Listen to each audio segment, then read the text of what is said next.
तो please next time अगर आपकी कोई नेबर आपके किटी सर्कल में ज्वाइन नहीं करना चाहे और पोलाइटली मना कर दे, और नेक्स्ट टाइम अगर कोई लड़का आपके बॉयज़ गैंग का हर समय पार्ट नहीं बनना चाहे तो उसको भी एंटी सोशल मत बोलिएगा। बाय द वे, हैरानी की बात यह है कि अगर ऑनलाइन सर्च करो, गूगल सर्च करो, तो भी इस डिफरेंस का कंफ्यूजन हटाने के बजाय ऑफन इस कंफ्यूजन को और बढ़ाया गया है, क्योंकि often anti social personality disorder यानी कि ASPD और ए सोशल होने को साथ साथ यूज किया गया है। हर वो इंसान जो सोशलाइज नहीं करता है, जो ज़्यादा मिलता जुलता नहीं है अड़ोसियों पड़ोसियों से, आसपास वालों से या फैमिली मेम्बर से, या जो बहुत ज़्यादा लोगों के बीच रहना, बहुत ज़्यादा कंपेनियनशिप, बहुत ज़्यादा कंपनी पसंद नहीं करता है, वो इंसान एंटी सोशल पर्सनालिटी डिसऑर्डर का विक्टिम नहीं होता है। ऐसे इंसान को ए सोशल इंसान कहा जाता है। And there is a difference between a social and antisocial personality disorder, और ये डिफरेंस बहुत बड़ा डिफरेंस है। एंटी सोशल पर्सनालिटी डिसऑर्डर किसी में भी डायग्नोज होने के लिए उसमें कुछ बहुत स्पेसिफिक ट्रेट्स का प्रेजेंट होना बहुत ज़रूरी होता है, जो ट्रेट्स हर एवरेज नॉर्मल इंसान में, सोसाइटी में नहीं पाए जाते हैं। ये क्या ट्रेट्स हैं, इनका मैं क्लियरली बखान कर चुकी हूँ डिटेल में अपने anti social disorder personality disorder के वीडियो में। ये ट्रेट्स हर सोशियोपैथ में भी पाए जाते हैं और साइकोपैथ्स में तो पाए ही जाते हैं, लेकिन हर एंटी सोशल पर्सनालिटी डिसऑर्डर का इंसान सोशियोपैथ नहीं होता है और साइकोपैथ नहीं होता है। ऑफन इस तरह के लोग अपने खुद के लिए या आसपास की सोसाइटी के लिए थ्रेट हो सकते हैं।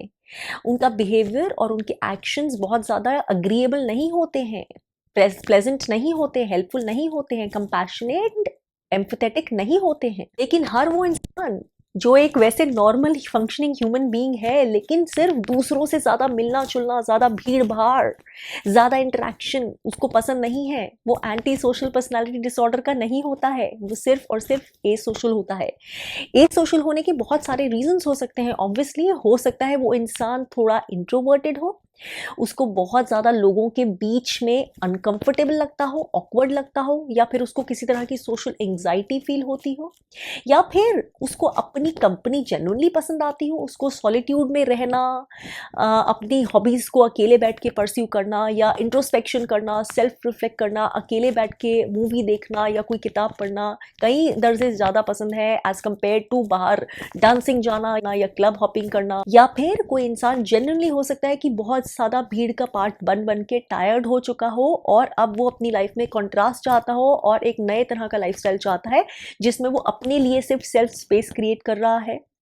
या फिर वो उम्र के ऐसे मोड़ पे है जहाँ पर उसको अब वो चीज़ों की इतनी वैल्यू नहीं है, जहाँ पर बहुत ज़्यादा लोग होते हैं, जहाँ पे कॉन्वर्सेशन करनी पड़ती है, और उसको कुछ सिलेक्टिव लोगों के साथ ही, कुछ गिने चुने फ्रेंड्स के साथ ही डीप और मीनिंगफुल कॉन्वर्सेशंस करना अच्छा लगता है। ये भी हो सकता है कि जो इंसान ए सोशल है वो ए सोशल इसलिए है क्योंकि उसको जेन्युइनली अपने आसपास ऐसे लोग नहीं मिलते हैं अक्सर, जिनके साथ वो एक डीप और मीनिंगफुल कनेक्शन इस्टेब्लिश कर सके जिस तरह की उसकी नीड है। स्मॉल टॉक करना, सुपरफिशियल कॉन्वर्सेशन करना, ऊपर की छोटी छोटी बातें करना उनसे नहीं होता है। इसका ये मतलब नहीं है कि वो लोग काइंड नहीं है या कंपैशनेट नहीं है या हॉस्टाइल है या एंग्री है या हमेशा रूठे हुए हैं या उन्हें लोग पसंद नहीं है। जितना ज़रूरी होता है, जितना अप्रोप्रिएट होता है, जो उनकी रिस्पॉन्सिबिलिटीज़ होती हैं वो भली भांति निभाते हैं। जितना ज़रूरी होता है उतना लोगों से इंगेज करते हैं, ठीक से भी करते हैं। और जहाँ पर उनको जेन्युइनली वैसे शौक वाले लोग मिलें जो खुद का शौक होता है, या डीप कॉन्वर्सेशन वाले लोग मिलें, या ऑथेंटिक कॉन्वर्सेशन वाले लोग मिलें, या उस टॉपिक पर बात करने वाले लोग मिले जो टॉपिक्स उनको अच्छे लगते हैं, वहाँ पर वो बहुत लंबी, बहुत डीप, बहुत जेन्युइन, बहुत इंगेजिंग और इंटरेस्टिंग कॉन्वर्सेशंस भी कर सकते हैं और व्यूज़ और ओपिनियंस और फीडबैक भी दे सकते हैं। ज़रूरत पड़ने पर वो बहुत हेल्पफुल नेबर्स हो सकते हैं, बहुत हेल्पफुल कोलीग्स हो सकते हैं, काइंड और एम्पैथेटिक हो सकते हैं। ऑफन ये वाले लोग डीप थिंकर्स हो सकते हैं एंड ऑफन इम्पैक्ट्स इस तरह के होते हैं। हर किसी के साथ रिलेशनशिप बनाना उनकी एबिलिटी नहीं होती है, ना उनकी नीड होती है, ना वो ऐसी चीज़ चाहते हैं, क्योंकि ये करना उनको ड्रेन करता है। मैं लोगों से छुपती नहीं हूँ, लेकिन मैं अपनी एनर्जी की, अपनी वाइब्रेशन की, अपनी ऑथेंटिसिटी की रिस्पेक्ट करती हूँ। ये हक मैंने कमाया है खुद के लिए, काम करके, इनर वर्क करके, अपने आप को पहचान के। तो मैं अपनी अफेक्शन, अपनी एनर्जी, बहुत केयरफुली यूज़ करना चाहती हूँ, बहुत राइट लोगों पे राइट तरह से इन्वेस्ट करना चाहती हूँ। वहीं ए सोशल लोग ऐसे भी हो सकते हैं जो जेन्युइनली सोसाइटी को पसंद ही नहीं करते हैं, जो सोसाइटी से इरिटेटेड रहते हैं, गुस्से में रहते हैं क्योंकि शायद उनके पास्ट एक्सपीरियंसेस कुछ इस तरह के हुए हैं की वजह से वो बिटर हो गए हैं, बहुत ज़्यादा अंदर चले गए हैं, या किसी तरह के गम में चले गए हैं, या उनको ट्रस्ट इश्यूज आ गए हैं, किसी पे भरोसा नहीं करते हैं, किसी को अपनी लाइफ में वो पीक नहीं देना चाहते हैं, आउट ऑफ द वे जाके हर तरह से लोगों को या एंगेजमेंट को अवॉइड करते हैं, वहाँ पर भी जहाँ पे शायद उनका होना ज़रूरी है या उनका होना बाकियों के लिए भी अच्छा होगा और उनके लिए भी बेहतर होगा। कुछ इंटरेक्शन करनी भी पड़े तो वो अग्रेसिव होते हैं या थोड़े हॉस्टाइल होते हैं, लेकिन इसका भी मतलब ये ज़रूरी नहीं है कि वो डेंजरस हैं या किसी को नुकसान पहुंचाएंगे। वो सिर्फ अपनी स्पेस के लिए और अपने सॉलिट्यूड के लिए और अपने लिए प्रोटेक्टिव होते हैं। वो बस ये चाहते हैं कि लोग उन्हें चैन से छोड़ दें, उन्हें कोई तंग ना करे, उन्हें ज़बरदस्ती कोई बाहर ड्रॉ नहीं करे। अब ये भी इनकी उनकी चॉइस है।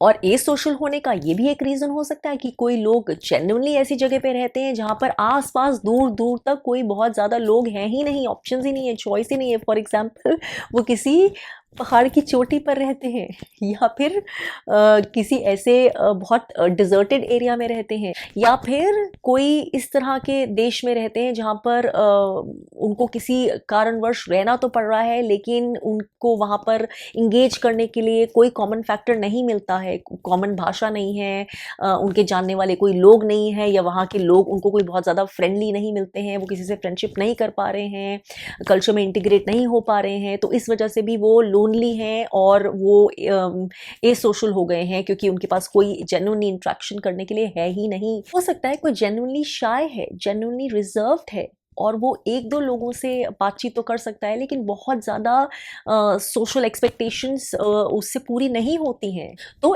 ए सोशल होने के यानी कि बहुत ज़्यादा सोशली इंटरेक्ट करने की मोटिवेशन नहीं होना, उसके बहुत सारे कारण हो सकते हैं। वो कारण अनहेल्दी भी हो सकते हैं और नॉर्मल हेल्दी ऑथेंटिक कारण भी हो सकते हैं। वो कैसे हैं ये हम खुद ही जानते हैं। अगर आपको लगता है कि आप इस तरह के हैं या आपके आसपास या आपकी फैमिली में कोई इस तरह का है, तो सबसे ज़रूरी बस यही जानना है कि क्या वो इंसान के लिए ऐसा होना नॉर्मल है, वो अपनी पर्सनालिटी में सक्षम महसूस करता है, ऑथेंटिक महसूस करता है।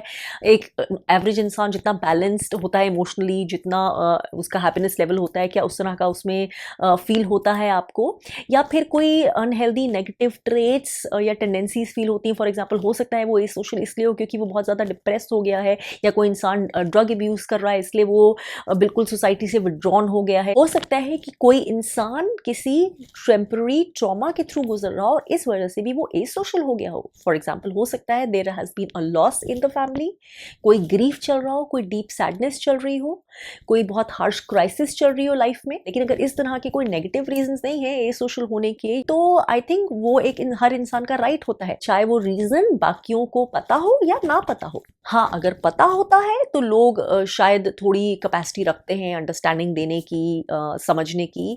अगर नहीं पता होता तो लोगों को लगता है कि वो फ्री फील्ड है उनके लिए जजमेंट पास करने का। तो अब आप समझ रहे हैं कि कितना डिफरेंस होता है ए सोशल पर्सनैलिटी में और एंटी सोशल पर्सनैलिटी डिसऑर्डर में। पहला वाला ज़रूरी एक डिसऑर्डर की वजह से नहीं है, लेकिन दूसरा वाला डेफिनेटली एक बड़ा और मेजर पर्सनालिटी डिसऑर्डर है जो कि पूरी सोसाइटी के लिए एक थ्रेट होता है। बाय द वे, बहुत सारे ऐसे एक्सेंट्रिक जीनियसेस भी हुए हैं जो ए सोशल हुए हैं, एंटी सोशल नहीं। For example Albert Einstein. काफ़ी सारे ए सोशल लोग वैसे भी हो सकते हैं जो अपने काम में तो बहुत सारे लोगों के साथ इंटरेक्ट करते हैं, इंगेज करते हैं, लीडरशिप भी करते हैं, शायद उनकी बहुत बड़े बड़े रोल्स में भी होते हैं, लेकिन अपनी पर्सनल लाइफ में वो अपने अंदर जाना पसंद करते हैं। उनकी इनर कॉन्शियसनेस एक्सपैंड हो रही है और वो जब घर पे होते हैं तो अपनी ही स्पेस को बहुत ज़्यादा सैंक्टिटी की तरह, बहुत सीक्रेट तरह से ट्रीट करते हैं। अपना समय वो किसी के साथ बांटना नहीं चाहते हैं। उनका टाइम क्लियरली डिवाइडेड होता है कि कौन सा समय उनका काम का है और कौन सा समय अब उनकी सेल्फ डेवलपमेंट के लिए और इनर वर्क के लिए और वही करने के लिए है जिन्हें उनसे सेल्फ एक्चुअलाइज्ड फील होता है।